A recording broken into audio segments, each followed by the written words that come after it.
Hospital Policlínico La Rosaleda, centro de referencia de la sanidad privada en Galicia desde hace más de 5 décadas. La Rosaleda cuenta con el mejor y más completo cuadro médico. Actualmente está formado por casi un centenar de facultativos altamente cualificados que cubren prácticamente todas las especialidades médicas.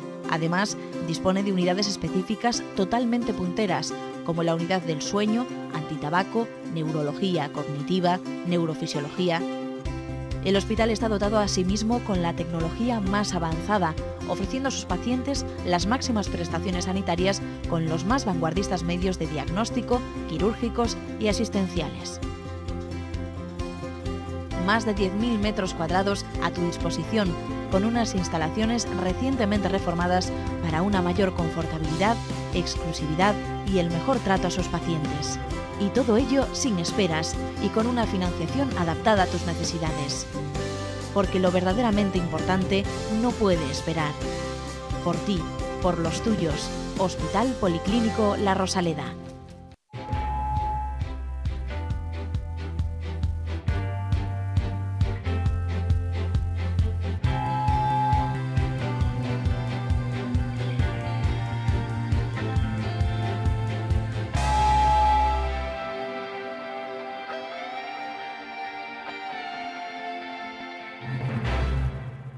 Hola, bienvenidos. Ya estamos aquí otra vez para darles la matraca para que se cuiden. Sí, en Falando de Saúde, en el Correo TV de Santiago de Compostela. Y sí, vamos a seguir dándoles la matraca. Hoy de cosas... Por cierto, antes de nada, mi querida compañera, María, bienvenida. ¿Qué tal? Y además de ser mi querida compañera, es como mi memoria, porque ya saben que con la edad uno vamos perdiendo memoria. Entonces, yo... sencillamente le digo, María, ¿de qué hablamos hoy? Y va y me lo cuenta. Qué exagerado eres, pero gracias. Pues eso, hoy en Falando de Saúde, entrevista con un catedrático de oftalmología de La Esperanza, del Grupo La Rosaleda. A continuación, los espectadores formularán sus preguntas sobre cataratas. Por supuesto, no faltará la palabra del día y que explicará el doctor Balboa, será ciática. Y por último, veremos unos consejos con la doctora Silvia Rodríguez, que es la coordinadora de la Unidad de Chequeos y Urgencias de La Rosaleda. Bueno, si han escuchado atentamente a María, se habrán dado cuenta de que hoy vamos a hablar de un órgano par, es decir, que tenemos dos. Y además son dos para toda la vida, como decía el clásico. Y son tan importantes para nosotros que había un clásico que decía que estaría dispuesto a perder un ojo, que de eso vamos a hablar, a cambio de que su enemigo perdiera los dos y se quedara ciego. ¿Y qué mejor especialista en Santiago de Compostela para hablar de los ojos que un catedrático de oftalmología, que además encima le tengo muy bien engañado, es amigo mío, don Francisco Gómez Ulla, bienvenido. Muchas gracias, Ignacio, amigo. Digo que le tengo bien engañado porque evidentemente uno, por sus escasos merecimientos, no merecería tener un amigo como Paco, pero bromas aparte, es una persona que sabe mucho de esto de los ojos. Lleva muchos años trabajando en ello, ha hecho de los ojos, del cuidado de los ojos de los humanos, su profesión, y les aseguro que trabaja mucho y muy duro. Pero además, y es una de las razones por las cuales está aquí, es una persona que, siendo catedrático de oftalmología de la Universidad de Santiago de Compostela, obviamente sabe explicar muy bien. Y lo primero que le voy a preguntar es la importancia que para el ser humano tienen los ojos. Paco, ¿por qué son tan importantes? ¿Qué relación hay entre nuestros ojos, el cerebro, cómo vemos el mundo, cómo lo percibimos? Bueno, los ojos efectivamente, tú lo has dicho muy bien, son fundamentales. De los sentidos, el sentido de vista es el más importante de todos, que complementa y justifica a los demás. Evidentemente, en las encuestas de calidad de vida y en todos... preguntas que se hace sobre el tema de la percepción, de cómo una persona percibe la falta de la visión, la pérdida del sentido de la vista se considera el más importante de todos, por encima incluso del cáncer o de otras enfermedades. De esto nos da idea de la importancia que tiene el sentido de la vista en nuestra vida diaria. Porque realmente somos animales muy visuales, ¿verdad? Totalmente visuales. Nos falta la vista y nos falta todo. Y nos quedamos ciegos literalmente. Y nos quedamos ciegos. Lo que pasa es que es distinta la ceguera del que no ha visto nunca, de la ceguera del que ha visto y luego ha perdido la visión. Claro, claro. Las percepciones son totalmente distintas. Como un ciego de nacimiento puede entender el color o puede entender los aromas de una manera totalmente distinta a como los entendemos los que afortunadamente tenemos el sentido de la vista bien desarrollado. Las cabezas, Dios mío, que le llegan los datos a través de los ojos fundamentalmente. Y no es mala cosa el que tengamos en cuenta la importancia de nuestros ojos para que le demos el cuidado adecuado, porque a veces se estropean. Y una de las causas por las cuales suele estropearse es eso, que se llama genéricamente cataratas, y que a mí me gustaría, Paco, que nos explicaras qué es eso de la catarata. Bueno, la catarata es una pérdida de la transparencia del cristalino, que es una lente que tenemos en el interior del ojo. Y para que esto se pueda entender más fácilmente, podemos ver un esquema del globo ocular. Y el globo ocular además es un órgano muy pequeño, es un órgano que tiene 2,4 centímetros. Si pueden ver ahí al lado, pueden ver el marcador, un marcador de un texto, y el diámetro del marcador es lo que tiene la longitud anteroposterior de un ojo. El ojo es un órgano hueco, o casi hueco, que está diseñado de tal manera que todo está hecho para captar la luz y transformar la luz en un impulso nervioso que a través del nervio óptico, y como tú antes explicabas muy bien, llega hasta el cerebro. Nuestros ojos no ven, lo que ve es el cerebro, en la corteza occipital. Transforma, o sea, interpreta los impulsos nerviosos y los transforma en una imagen. Realmente el ojo es un receptor y el cerebro es el revelador que nos permite ver. Entonces, en el interior del globo ocular, todo está diseñado para que la luz llegue nítidamente a la retina, a la parte posterior del ojo, y concretamente una zona muy pequeña que es la mácula. Entonces ahí podemos ver los medios transparentes del ojo, como es la córnea, y como hay detrás del iris hay una pequeña estructura parecida a una lenteja, de hecho tiene una estructura de este tamaño más o menos, que es el cristalino. La opacificación de ese cristalino es lo que conocemos con el nombre de catarata. ¿Por qué porque el cristalino, que es como una bolsita con un líquido dentro, o es algo mucho más...? Bueno, el cristalino tiene un saco, ¿Sí? Una bolsita efectivamente, y dentro de ello está un núcleo y hay una serie de fibras. El cristalino, curiosamente, es un órgano que crece durante toda la vida. Y además lo hace de la misma forma que las capas de una cebolla. La parte más antigua, la primera de todas, está en el centro, y a partir de ella se van produciendo diferentes capas, igual que una cebolla. Y esto es lo que nosotros, cuando se pone opaco, vaciamos el contenido de la cápsula, luego lo veremos en un vídeo, y restablecemos la visión del paciente. He entendido lo que es una catarata. Ahora sí. Vamos a ver ahora, dentro de un momento, doctor, una imagen de un cristalino opaco. ¿Qué nos puede decir de la importancia de las cataratas y sobre todo también de su frecuencia? Bueno, las cataratas realmente son muy importantes porque es la primera causa de disminución visual en el mundo en general. Es más, afortunadamente nosotros vivimos en países desarrollados, pero en los países del tercer mundo la primera causa de ceguera es la catarata, y además de una ceguera prevenible y tratable, es decir, una persona no se tiene por qué quedar ciego. En España o en otros países desarrollados es muy fácil que nos quedemos ciegos porque tenemos suficientes cirujanos para operar cataratas y por lo tanto restablecer la visión, pero en el tercer mundo este es un problema importante. Piensa, María, que las ONGs que se dedican a la oftalmología, la primera actuación y la más importante que hacen es ir a operar cataratas al tercer mundo de una manera indiscriminada, para poder ayudar, porque hay muy pocos oftalmólogos y muy pocos médicos que sean capaces de hacer este tipo de intervención. En España se operan aproximadamente unas 400.000 cataratas al año, que son un número importante. Es un número importante, muy importante, cerca de 400.000. Varían las cifras, depende de unos años a otros. Entonces, realmente la catarata en España lo que significa es un problema de listas de espera y económico, pero no es un problema de ceguera como ocurre en el tercer mundo. Aquí está la importancia de la catarata en los países desarrollados por el coste económico que significan, y en los países del tercer mundo por el coste visual que significan si no hay suficientes médicos que las operen. Paco, ¿y un paciente afectado de cataratas, qué es lo primero que nota? Los síntomas de catarata, que los podemos ver, ahí, bueno, en la imagen anterior se veía perfectamente el cristalino, como está opacificado, y la luz le cuesta entrar ya en el ojo y llegar, no llegar nítidamente a la retina.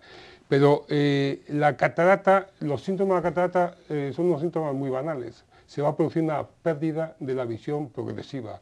los contrastes se empiezan a ver menos brillantes. En esa imagen podemos ver, pues eso, los típicos carteles de una autopista, señalando una autopista, y como poco a poco vamos viendo mucho peor, se va produciendo una opacidad y la cantidad de contraste que llega a nuestra retina es mucho menor y vamos viendo los colores mucho más apagados, mucho menos nítidos.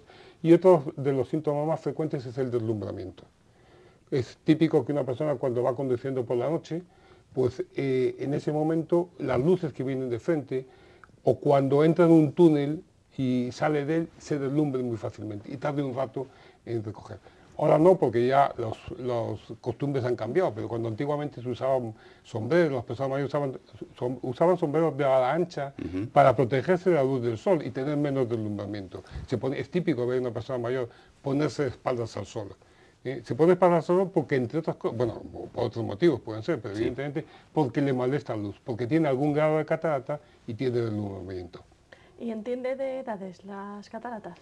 Sí entiende edades, es decir, una catarata se puede producir a cualquier edad, pero evidentemente lo más frecuente de las cataratas es en las personas mayores. A partir de los 65 años, aproximadamente un 50% tiene algún grado de opacidad cristalino, lo cual no quiere decir que realmente le esté produciendo una pérdida importante de visión. A partir de los 75, 3 de cada 4 personas tienen cataratas. 3 de cada 4. 3 de cada 4, algún grado de catarata. Sí, es decir, no tienen por qué ser cataratas quirúrgicas. Ya. Aunque hoy en día, bueno, pues antes operaban las cataratas, había una frase antigua que decía, hay que dejar madurar la catarata. Sí, ya. Verdad, Bueno, sí. hoy en día, al contrario, no debemos dejarlas madurar porque la técnica quirúrgica tiene mayores complicaciones o puede ofrecer mayores complicaciones, ¿no? A partir de los 80, pues casi un porcentaje muy elevado de personas, casi el 90%, va a tener cataratas, quirúrgicas o no, pero va a tener cataratas. Es decir, las necesidades de intervención quirúrgica dependen de muchas cosas.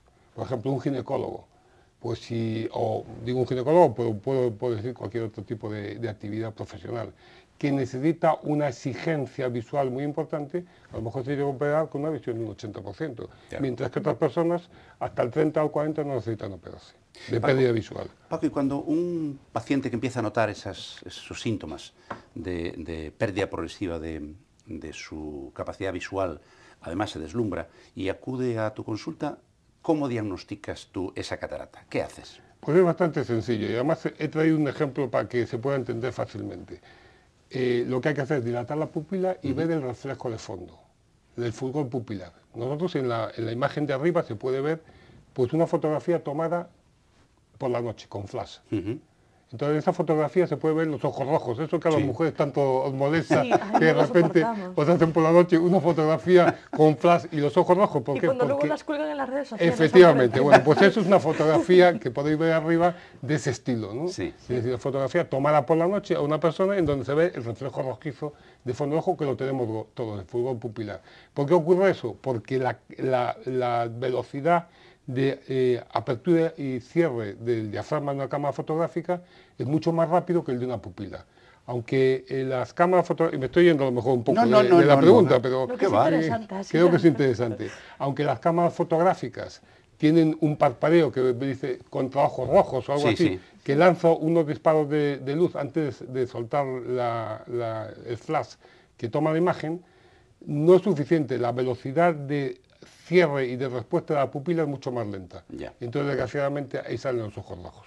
Hay trucos para ello. Si queréis, os puedo decir cómo evitar los ojos rojos en una cosa de este tipo. Entonces, en la imagen de abajo se puede ver una pupila dilatada y cómo es el reflejo rojizo normal, el fulgor pupilar, que tiene que ser transparente. Sin embargo, en la imagen del medio podemos ver una catarata parcial y en la otra una catarata completa. Son 3 tipos de exploración, pero es muy sencillo, dilatar la pupila y mirar el reflejo rojizo y con eso tenemos el diagnóstico de catarata. Luego hay cosas más especializadas, evidentemente. Bueno, luego ya nos dirá esos trucos para los ojos rojos. Muy bien, lo prometo. Sobre todo, doctor, ¿cuáles son las causas de las cataratas? Y algo quizá pues muy importante, ¿existe alguna manera de prevenirlas o es algo inevitable que cuando aparece pues ya queda instaurado? Es una buena pregunta. Realmente hay varias causas que pueden dar lugar a la catarata. La más frecuente es la edad. Si todos viviéramos 100 años, todos tendríamos catarata, seguro. Es decir, que la catarata es una enfermedad propia del envejecimiento. Igual que Ignacio a mí se nos pone el pelo blanco, Claro. pues, y se nos cae. Bueno, pero eso no es enfermedad. A María no, pero nosotros sí. Yo suelo decir que es de un susto. Eso es lo que me ha pasado aquí, que a mí también me ha dado un susto, ¿no? Pues entonces las cataratas es un síntoma, es una enfermedad típica de envejecimiento. Pero hay otras causas de catarata, como son, por ejemplo, la diabetes. La población diabética tiene más frecuentemente cataratas que la población normal, por la presencia de glaucoma, de inflamaciones, de traumatismos, o incluso de algo muy curioso, con enfermedades profesionales. Ignacio, que es médico, pero yo creo que todo el mundo lo sabía, las radiaciones ionizantes, Sí. la radioterapia, si no protegemos bien el ojo, va a producir una catarata, ¿vale? Por lo tanto, estas son las causas más importantes. La más importante es la edad, aunque puede haber cataratas a todas las edades, ¿eh? Y ¿Y prevenir? ¿Podemos prevenirlo? Vamos a ver, no hay ninguna prevención en este momento para la catarata de la persona mayor. Si hacemos un buen control metabólico, por ejemplo, un diabético, tendremos menos posibilidades de desarrollar una catarata o tardaremos más años en desarrollarla. Y luego hay cataratas que les pueden prevenir, como antes comentaba, las típicas radiaciones, Sí. una radioterapia local, pues si protegemos el ojo evitaremos que desarrolle una catarata.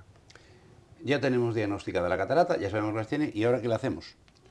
Pues ahora no nos queda otro remedio más que operar, ¿Y eso? ¿Sí? ¿Para? para restablecer la visión. ¿Y eso qué es lo que hacéis? ¿Y cómo lo hacemos? El cristalino, antes lo comentaba, es una lente que está situada detrás del iris.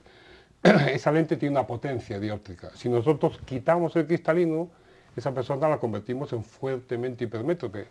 Ya no os acordaréis, María, por supuesto que no, que es muy joven, pero antiguamente las cataratas se ponían unas gafas gordísimas. Sí. Hoy en día Gafas de culo vaso, que se llamaban. efectivamente, ¿eh? Hoy eso ya no ocurre.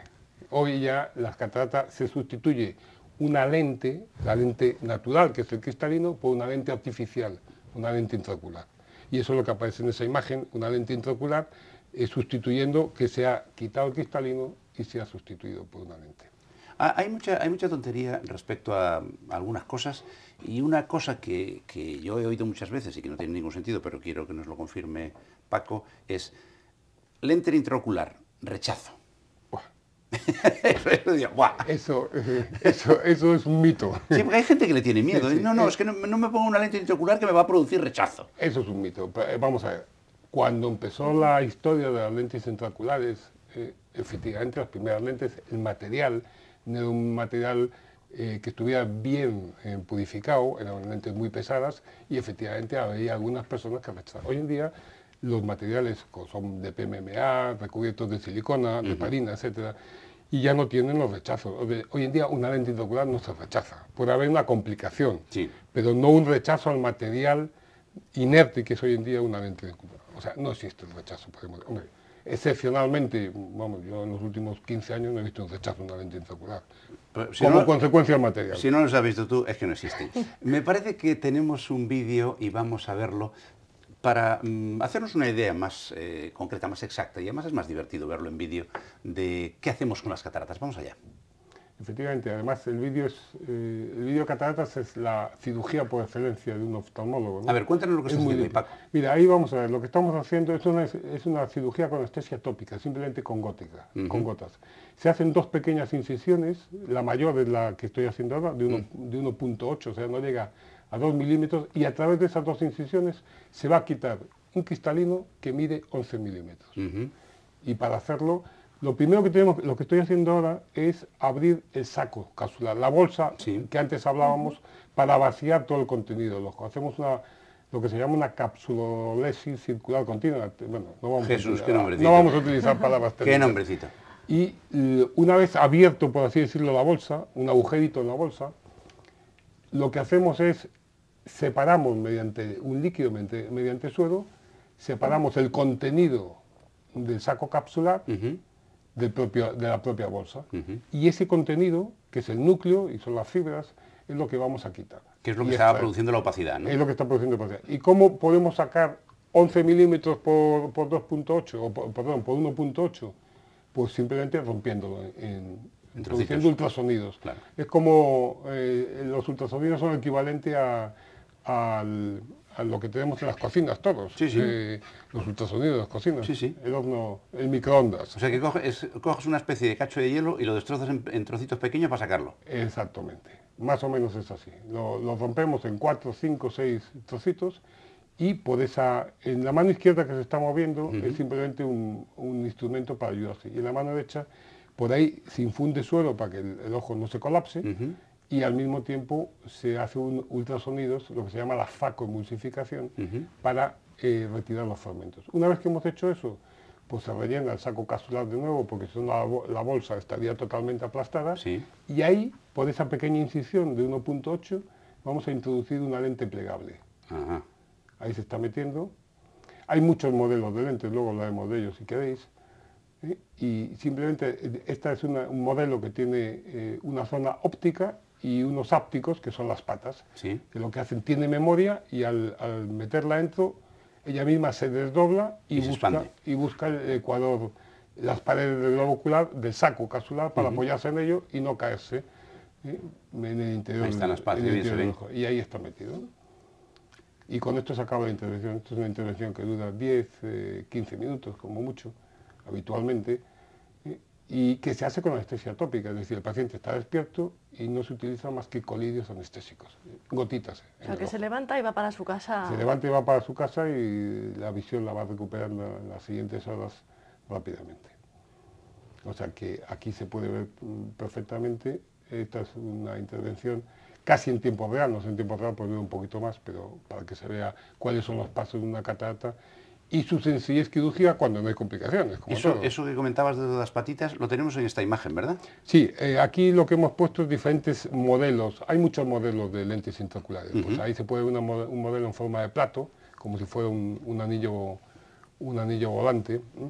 Y en el otro, esa otra lente en color amarillo, que es la que he implantado en el vídeo que acabábamos de ver. Entonces, hay lentes que llevan filtro amarillo, que teóricamente pues la luz la dejan pasar, eliminan los ultravioletas y es mejor para el ojo, pero bueno, eso no está totalmente mostrado, pero se puede utilizar diferentes modelos de lentes, de plato, como son estas con patas en C, etcétera, etcétera. Hay muchísimos modelos de lentes. Y doctor, ¿existe alguna relación entre operarse de cataratas y llevar gafas después? Esa es una buena pregunta, porque ¿qué es lo que nosotros hemos pasado de purificar una técnica, hacer una técnica casi diríamos que impecable y con unos márgenes de seguridad enormes? Y el siguiente paso es conseguir la excelencia, es decir, conseguir que una persona pueda incluso llegar a ver sin necesidad de gafas una vez operada de cataratas. Y para eso tenemos diferentes modelos de lentes que se pueden ver. No sé si se aprecia bien en las imágenes, pero hay una lente que tiene una especie de círculos concéntricos. Es una lente multifocal que se llama. Esa lente es como las gafas progresivas. Nos permite ver de lejos y de cerca a todas las distancias, y nítidamente. Y luego cuando una persona tiene un astigmatismo muy alto, pues podemos utilizar otras lentes que tienen la del centro, que tiene unos pequeños puntitos, unas marcas que se pueden ver ahí, cerca de las patas, que son para orientar la lente de tal manera que podamos corregir el astigmatismo. E incluso una combinación de las dos, que es la otra imagen. Es decir, que lo que hoy en día estamos buscando es no solo devolver la visión, sino que intentar que la persona no utilice gafas o en muchas situaciones. No todos los pacientes son subsidiarios de este tipo de corrección con lentes intraoculares, pero muchos de ellos sí que pueden utilizar lentes multifocales y buscar de esta manera la excelencia en la cirugía de catarata. No solamente restablecer visión, sino que restablecer visión sin necesidad de gafas. Paco, ¿y cómo se le ocurrió a alguien? Porque al principio lo que hacía sencillamente era cambiar una lente natural por una artificial, pero de foco fijo, por decirlo de alguna manera. ¿Y cómo se les ocurrió decir esto? A ver, ¿cómo evolucionó la tecnología para que ahora no solo corrijas la catarata, para que permita la entrada de luz, sino que además corriges algunas alteraciones, pues hipermetropía, astigmatismo, etcétera? Bueno, efectivamente, la historia de la cirugía de lente intraocular es una historia curiosísima. Realmente lo más importante es cómo se le ocurrió a alguien quitar la catarata y poner una lente intraocular. porque claro, se quitaba la catarata y se ponían esas gafas que hablábamos, que tú bien decías, de culo de vaso. De culo de vaso. Entonces, lo curioso fue que esto viene de la Segunda Guerra Mundial, son cosas curiosísimas. Ya sabes que las guerras siempre han sido, por supuesto, para adelantos de la medicina, pero tremendos. El láser en oftalmología se utiliza gracias a los láseres que ponían para los tanques en Alemania, para seguir de guía, y ahí se empezaron a aplicar luego en oftalmología. Bueno, entonces un oftalmólogo inglés, Ridley, hizo una observación que se dio cuenta que los pilotos de las fuerzas aéreas inglesas, de la RAF, tenían carlingas, trozos de cristal, de plástico, de las carlingas de los aviones, sí, de caza. Y estaban durante años, se mantenían ahí totalmente inertes, no producían ningún rechazo al ojo. Entonces dijo, bueno, pues si esto es así, yo lo voy a tallar este material dándole forma de lente y lo voy a introducir lento. Bueno, de eso, Ridley le han dado el título de ser, precisamente por su aportación, ¿no? Y así empezó la historia de las lentes retroculares. Al principio pues hubo rechazos y hubo problemas y se dejaron de poner, pero luego con los nuevos materiales y con las nuevas tecnologías, pues evidentemente fue un cambio importante. El siguiente paso, ¿cuál es? Lo que tú preguntabas, Ignacio.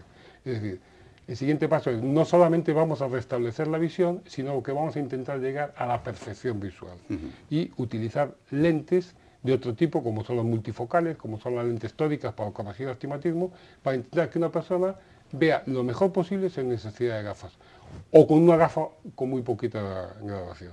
Y de esta manera, pues eso es lo que estamos en los próximos años, llegando a la excelencia en la corrección quirúrgica de la catarata. Ya no solo es operar de cataratas, sino operar de cataratas intentando que la persona vea lo mejor posible. Pues para que vean ustedes cómo adelantan las ciencias en esto de la oftalmología, tenemos un pequeño reportaje del Instituto Oftalmológico Gómez Ulla para que se hagan ustedes una idea de cómo funciona esto. Vamos a verlo un momentito.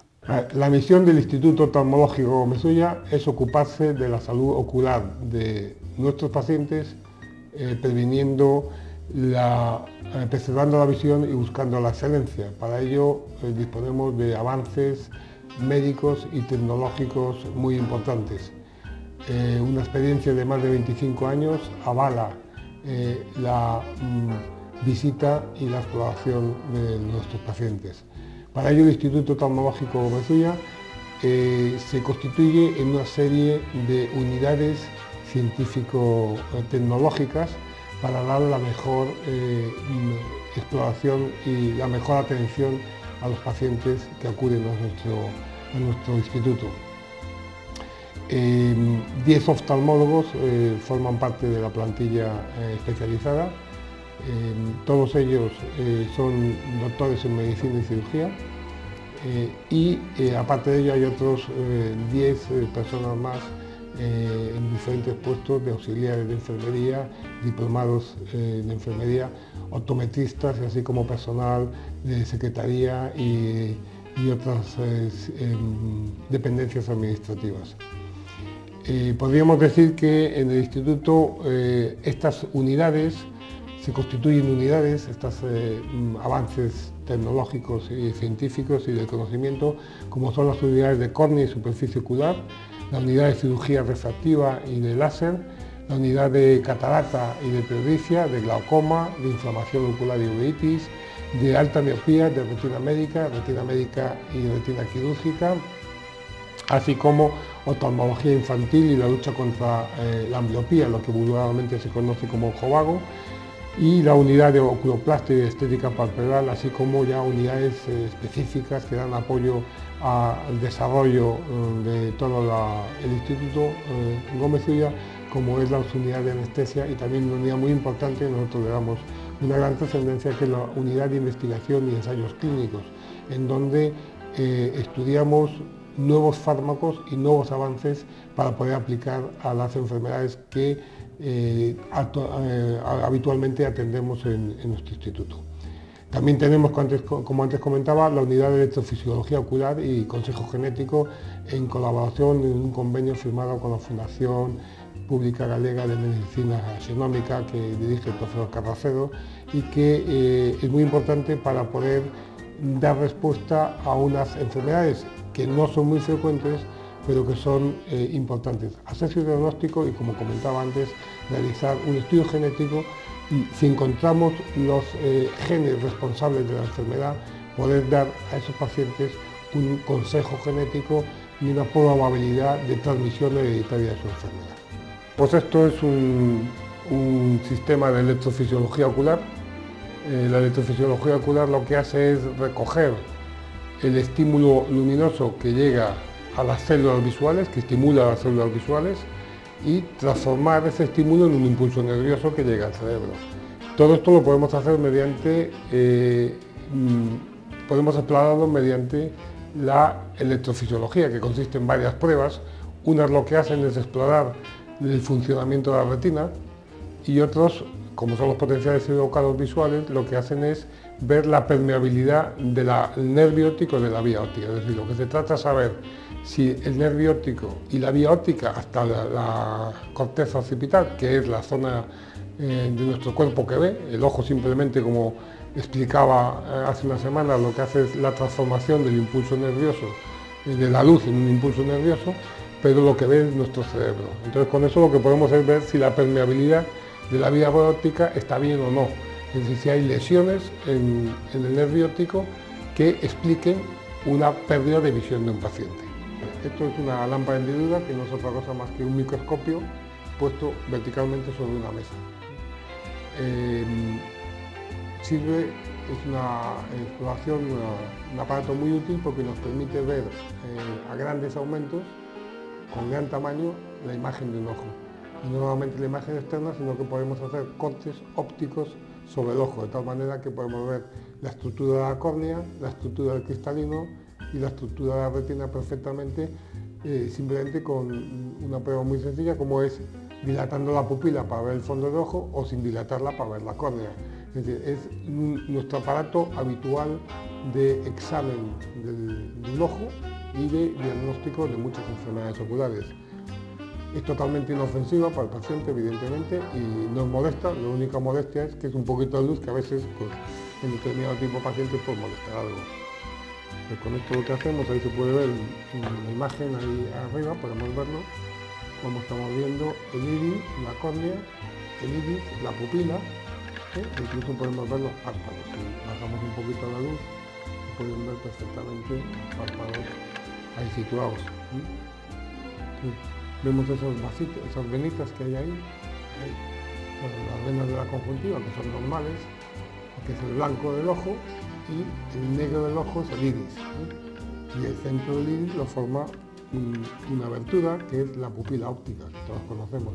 Si ponemos más luz, se cierra, y si ponemos menos luz, aquí lo podemos ver como la pupila se cierra, y si ponemos menos luz, la pupila se abre. Cierra un poquito los ojos, María. Ahí podemos ver como el parpadeo y el lagrimeo perfectamente, tanto en un ojo como en el otro ojo. Pues ya ven ustedes, eso es un instituto de oftalmología donde el doctor Gómez Ulla, pues, a diario trabaja para cuidar nuestros ojos. Paco, hay una duda de mucha gente, y es, una vez que has tenido cataratas y te las han quitado, ¿se puede volver a formar una catarata? Bien, esa es una buena pregunta, y es una pregunta que hace muchas veces la gente. Oiga, ¿yo puedo volver a tener cataratas? No, no se pueden volver a tener cataratas. Sí se puede tener algo que ocurre entre el 10 y el 20% de las personas, y a largo plazo, cuanto más joven, más posibilidades de desarrollarla, que es lo que se llama la opocificación de la cápsula posterior. Antes decíamos que la cirugía de catarata consistía en abrir un trozo, un agujerito en el saco capsular, y vaciar el contenido y ahí poner la lente. Sí. Bueno, pues la parte posterior de esa bolsa, con el tiempo a veces se opacifica. Ya. Y eso es lo que se llama la catarata secundaria, o la catarata tercia, como se quiera llamar. Pero no es que la catarata se vuelva a formar, se opacifica esa membrana. Y eso tiene una solución muy sencilla. En 1 minuto, en 2 minutos, con un láser JAG, se hace una pequeña abertura, es en la propia consulta, no tiene que ir a una persona al quirófano ni nada, y se soluciona el problema en nada. En 1 minuto la persona vuelve a recuperar la visión de la opacificación posterior que se había producido. Pero no es que se desarrollen cataratas, no, la catarata, hemos quitado el cristalino, ya en el cristalino ya no puede haber catarata. Como decía el clásico, díjolo Blas, punto redondo. María, tenemos preguntas de nuestros Pues sí, hoy hemos seleccionado 2. ¡Ay, qué bien!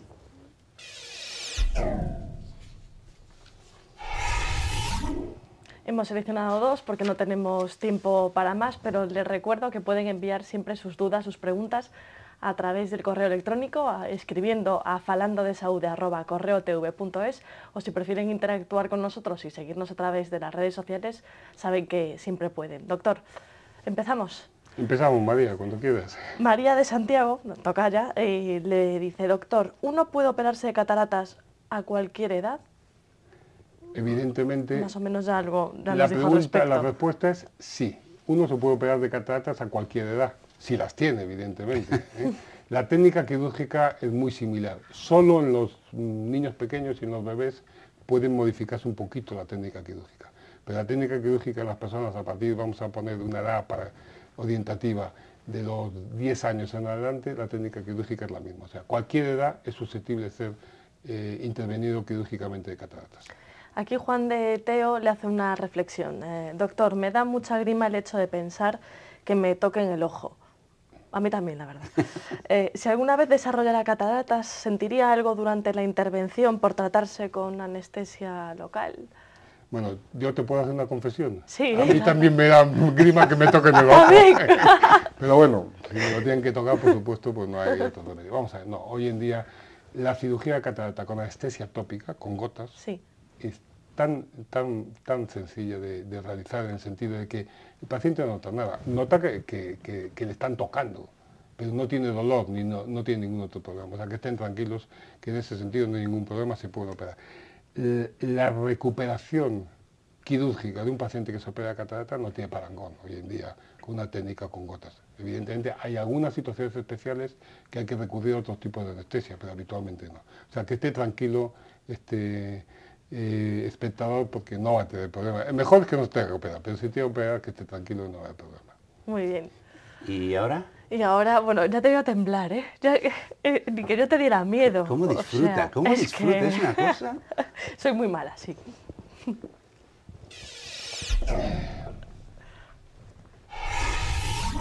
Bueno, mala a veces. Vamos a ver, la pregunta que te voy a formular hoy, bueno, más que pregunta es, te voy a preguntar por un término para que tú muy bien nos lo expliques, que es la ciática. La ciática, A ver. la ciática es un dolor. Es un dolor. María, cuando dice que es muy mala, hace como Mae West, que decía: cuando soy buena, soy muy buena; cuando soy mala, soy mejor. Efectivamente. Bueno, pero vamos a lo que nos importa, que es la ciática. Pues la ciática es la afectación del nervio ciático. ¿Y esto qué es lo que es? Que dicen en Andalucía. Pues es un nervio que se encarga de la parte sensitiva y motora de los miembros inferiores, de ambos. Hay un ciático derecho y un ciático izquierdo. La ciática, que es el dolor producido por la afectación de ese nervio, generalmente por compresión, algo que lo aprieta, pues tiene diferentes niveles. Desde un simple hormigueo, pasando por un entumecimiento de algunos músculos en la parte posterior de la pierna, desde el glúteo hasta el talón, pérdida de fuerza. Hay diferentes grados, y el grado máximo es aquel que, como definía un amigo mío, es como un dolor de muelas, pero por toda la pierna. Duele como un demonio. Evidentemente, en principio, las molestias ligeras, incluso autodedicándose a un inflamatorio. Bueno, lo que hay que hacer cuando uno empieza a sentir eso es ir al neurólogo. ¿Por qué? Pues porque simplemente con unas exploraciones sencillas, el especialista en neurología, porque estamos hablando de un nervio, puede decirnos qué es lo que nos pasa, y en segundo lugar puede recurrir a lo que se llaman métodos de exploración complementarios, desde una resonancia pasando por 50.000 otras formas de diagnosticar, pero fundamentalmente en el 99% de los casos el neurólogo diagnostica si está afectado el nervio ciático y a qué altura lo está por la sintomatología clínica. Las causas pueden ser múltiples. Todo el mundo ha oído hablar de la ciática provocada por una hernia discal, pero no es la única causa. Hay muchas, que sería muy largo de relatar, y además yo no soy especialista en la materia. Pero básicamente ciática es eso, la afectación del nervio ciático que se manifiesta clínicamente desde hormigueos, pérdida de fuerza, hasta un dolor intenso como un dolor de muelas. Bueno, Bueno, pues ya me ha quedado claro. Espero no tener que padecerlo. O sea... Espero que no, espero que no. Bueno, y tú tampoco, y tú tampoco. ¿Y ahora qué nos toca? Y ahora nos vamos a la Rosaleda a que nos den unos consejitos, si te parece. Vamos allá.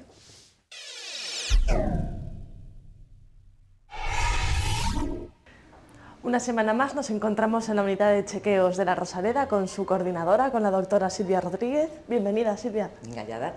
Y nos vas a hablar un poquito de este convenio de colaboración que habéis firmado con el 061 y en el que, bueno, a ver, cuéntanos un poco qué es, porque si sufrimos un accidente de tráfico, Dios no lo quiera, nos van a mandar aquí, ¿no? Sí, a ver, efectivamente. Bueno, no somos los primeros de la comunidad que firmamos este convenio, ya se ha hecho en otros territorios. Realmente lo que se quiere conseguir con eso es evitar la sobrecarga de los hospitales, que bendito sea como están, y por otro lado, pues optimizar los recursos. Bueno, evidentemente lo ideal es que cada paciente vaya al centro que mejor lo pueda atender. En este caso, pues precisamente la sobremasificación de lo que es el mundo hospitalario público hace que muchas veces los pacientes no estén atendidos a tiempo, en el tiempo real. Me explico. Una atención en un accidente de tráfico no solo requiere de una atención primera, es decir, de atender la urgencia. A veces lo más importante es luego el seguimiento, pues que te siga un traumatólogo, la rehabilitación, la necesidad de hacer una resonancia en el momento adecuado. Bueno, pues todo esto nosotros lo tenemos, digamos, totalmente protocolizado y demás, con lo cual, ¿qué hemos conseguido con este convenio? Bueno, pues que accidentes de tráfico, o sea, que los accidentes de tráfico asistidos por el 061 sean traídos a nuestro centro. Nosotros le hacemos la primera atención, ingreso si es necesario, o sea, pues ingresan ya directamente y luego, ya por protocolo, todos los pacientes atendidos en urgencias, bien con ingreso o bien con alta inmediata, son citados directamente al traumatólogo. En el tiempo oportuno, me explico, que tiene que ser visto en una semana, será citado para la semana siguiente, que se le ha inmovilizado, con lo cual, pues 15 días. Se le llama a cada uno de los pacientes y se le da una hora y día. Esto asegura el seguimiento de su dolencia, por un lado. Por otro lado, asegura que cualquier lesión que a lo mejor en un primer reconocimiento no haya dado la cara, pues se pueda detectar a tiempo. Por otro lado, pues oye, que hay necesidad de hacer una resonancia, pues porque hay alguna duda razonable de alguna lesión más profunda, lo mismo, pues en un tiempo mínimo. Y otra cosa muy importante, la rehabilitación. La verdad es que a mí me duele el alma muchas veces cuando ves gente que fue atendida en el hospital, seguramente muy bien atendida en urgencias, pero luego el problema es el seguimiento y que vienen a nosotros ya a la desesperada 4 y 5 meses después con, imagínate, un esguince cervical, con un dolor de cuello tremendo. Eso es tardísimo. Claro, es que se ha perdido un tiempo fundamental, un tiempo que va, desde luego, a significar un futuro mejor o peor. Entonces, bueno, con esto digamos que evitamos sobrecarga del sistema público y yo creo que mejoramos mucho la atención en este tipo de accidentes, ¿no? Bueno, yo creo que es un paso importante y bueno para todos, la verdad es que sí. Pues enhorabuena a todos por este avance en este hospital de referencia en todo Santiago y también en Galicia, como no. Bueno, pues ya ven, a seguir los consejos que nos dan en la Rosaleda para pasar un verano más tranquilo. Y se nos acaba el tiempo. ¿Qué le vamos a hacer? Yo estoy encantado, ya saben, de pasarme aquí mucho rato contándoles cosas y escuchando sobre todo los doctos consejos de nuestros invitados. Pero se nos acaba el tiempo, entonces tenemos que empezar a despedir. Y al primero que hay que despedir, naturalmente, es al doctor Francisco Gómez Ulla. Paco, muchísimas gracias por venir. Nada, muchas gracias. Nos quedan muchas cosas todavía por contar de tu especialidad, porque de ojo sabe un montón, así que abusaremos de él otro día. Muchísimas gracias por tus sabios consejos. Muchas gracias, Ignacio. Muchas gracias, María, a vosotros. A María tengo que despedirla también, pero no es que la eche, es que hasta la semana que viene. María, muchísimas gracias. A ti, Ignacio, gracias. Y a ustedes que ya saben que son la razón última de nuestra estancia aquí, de nuestros minutos dedicados a esto, de la salud, bueno, pues muchísimas gracias por la compañía, por la paciencia, por la lealtad. Anda que no llevan años aguantándonos. Y hasta la semana que viene, si ustedes están de acuerdo. Y hasta entonces, el mejor de mis deseos. Salud y suerte.